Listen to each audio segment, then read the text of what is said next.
માનવોમાં દિન પ્રતિદિન વધતો જતો કળિયુગી કહેર યથાવત ચાલુ જ રહ્યો હોય તેવું લાગી રહ્યું છે. માનવોમાં દિન પ્રતિદિન વધતો જતો કળિયુગી કહેર યથાવત ચાલુ જ રહ્યો હોય તેવું લાગી રહ્યું છે. જુઓ સત્ય હકીકતમાં ન્યૂઝના માધ્યમથી. મહીસાગર જિલ્લામાં ફરી એકવાર સીધી જ જમીનોની સોદાગીરી થઈ છે.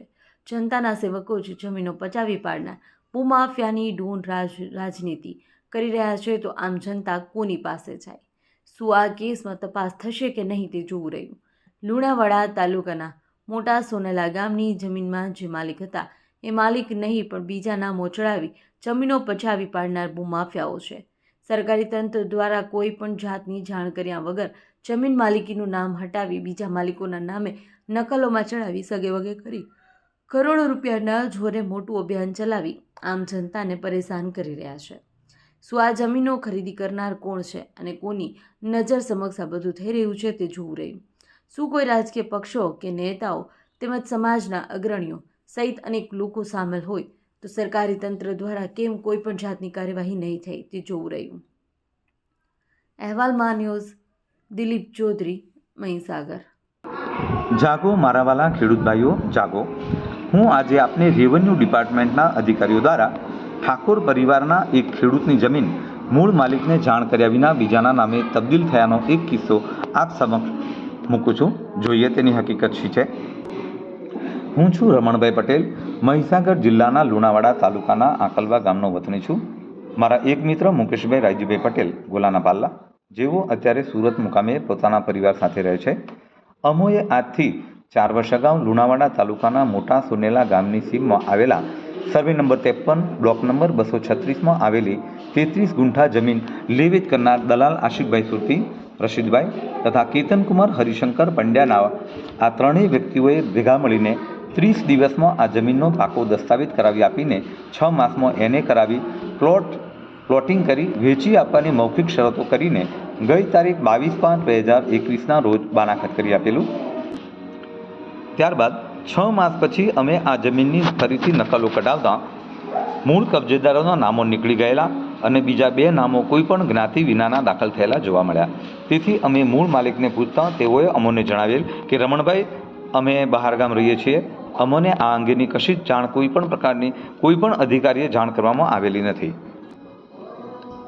અમારા નામો અમારી જાણ બહાર જેણે પણ આ કૃત્ય કર્યું હશે તે દોષિતો સામે કાયદેસરની કાર્યવાહી કરી અમે પગલાં લઈશું એવી અમને હૈયાધારણ આપીને તેઓએ મહેરબાન પ્રાંત સાહેબની કોર્ટમાં અપીલ કરતા તારીખ 20/12/2022ના રોજ નોંધ નંબર 46/79થી કમી થયેલા નામો ફરીથી દાખલ થયા.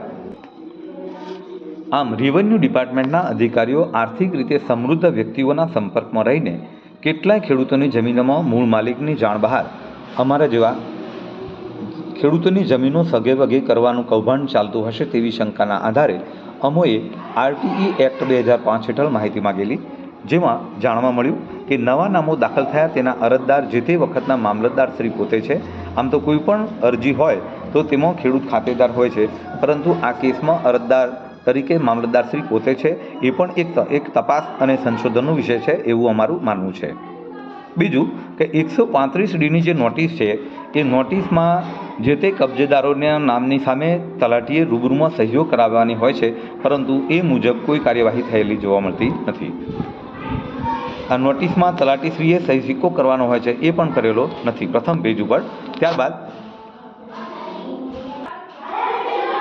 મૂળ માલિકના નામો પુનઃ સ્થાપિત થતાં દસ્તાવેજના કામે ઓનલાઈન ટોકન મેળવી તારીખ 20/4/23ના રોજ સબ રજિસ્ટ્રાર કચેરીએ ખરીદનાર, વેચનાર અને બંને પક્ષના દલાલો સૌ ભેગા થયા હતા.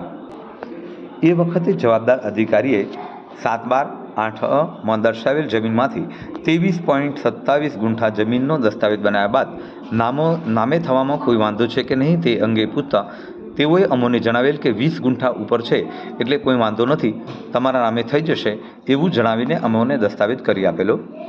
ત્યારબાદ 8 દિવસ પછી તારીખ 28/4/2023ના રોજ રજિસ્ટર દસ્તાવેજ આધારે વેચાણ આપનારનું નામ કમી કરી વેચાણ લેનારનું નામ દાખલ કરવા નોંધ કરી, જેને સર્કલ અધિકારીશ્રીએ ટુકડા ધારાનો ભંગ થાય છે તેમ કરી આ નોંધને નામંજૂર કરેલી છે.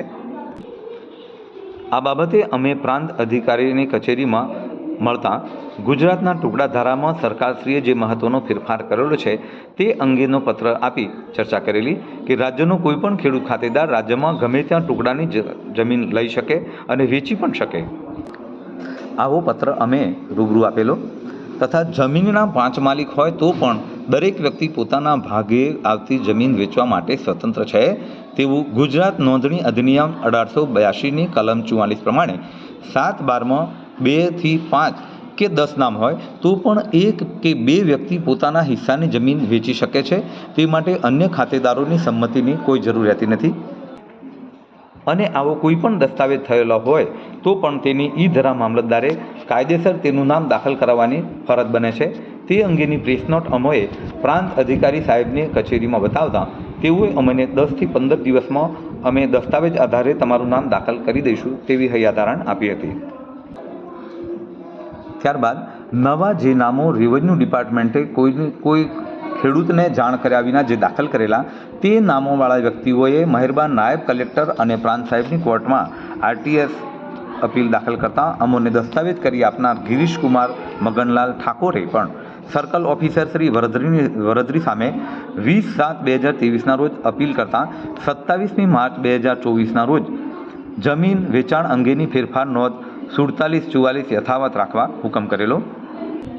આ હુકમ મળતા સામાવાળાઓએ મહેરબાન કલેક્ટર સાહેબની કોર્ટમાં RTS રિવિઝન અરજી દાખલ કરેલી, જેમાં સમગ્ર કેસની રજૂઆતોના આધારે તારીખ 9/9/2024ના રોજ સામાવાળા અરજદારની અરજી નામંજૂર કરવામાં આવે છે અને આસિસ્ટન્ટ કલેક્ટર શ્રી પ્રાંત કચેરીના હુકમ કાયમ રાખવામાં આવે છે તેવી નોંધ કરી હતી. ત્યારબાદ અમોએ ગઈ તારીખ 22/12/2023ના રોજ મહેરબાન કલેક્ટર સાહેબને એક અરજી આપેલી, જેમાં અમે આ સમગ્ર હકીકતનો પર્દાફાશ કરેલો.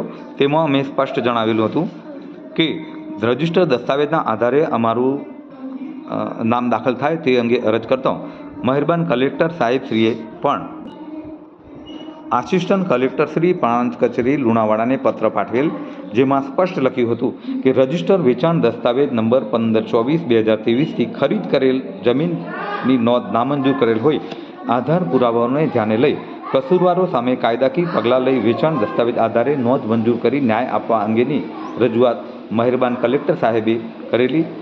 તેમ છતાં તેમના હુકમની પણ અવગણના થયેલી જોવા મળે છે. આ બાબતે અમોએ ગઈ તારીખ 8/2/2024ના રોજ માનનીય મુખ્યમંત્રી શ્રી ભૂપેન્દ્રભાઈ પટેલને પણ આ સમગ્ર હકીકત અંગે અરજી આપેલી છે અને અમોને વહેલી તકે ન્યાય મળે તે માટે અમે ન્યાયની માંગ કરેલી છે. આ મહેરબાન કલેક્ટર સાહેબની સૂચનાઓનું પણ અવગણના કરવામાં આવે છે અને આ અંગે અમોને અરજદાર તરીકે કોઈપણ પ્રકારની ટેલિફોનિક અથવા તો RPDથી પણ કોઈપણ પ્રકારની જાણ કરવામાં આવતી નથી. વધારે ન કહેતા અમે આ જમીન બાનાખત કર્યા પછી રેવન્યુ ડિપાર્ટમેન્ટ દ્વારા જમીનના મૂળ માલિકની જાણ બહાર અધિકારીઓ એકબીજાના સંપર્કમાં રહીને જે ષડયંત્રો ચલાવીને અમારા જેવા કેટલાય માણસોને આર્થિક અને માનસિક ટેન્શનમાં રહીને માથે હાથ દઈ રોવાનો વારો આવેલો હશે તે એક તપાસનો વિષય છે. અમોને રજિસ્ટર દસ્તાવેજના આધારે અમારું નામ ભાગીદાર તરીકે સત્વરે દાખલ થાય અથવા તો દાખલ થાય તેવો ઉચ્ચ કક્ષાએથી આદેશ થાય તેવું અમે ઈચ્છી રહ્યા છીએ. આ સાથે મારા વક્તવ્યને હું વિરામ આપું છું. જય હિન્દ.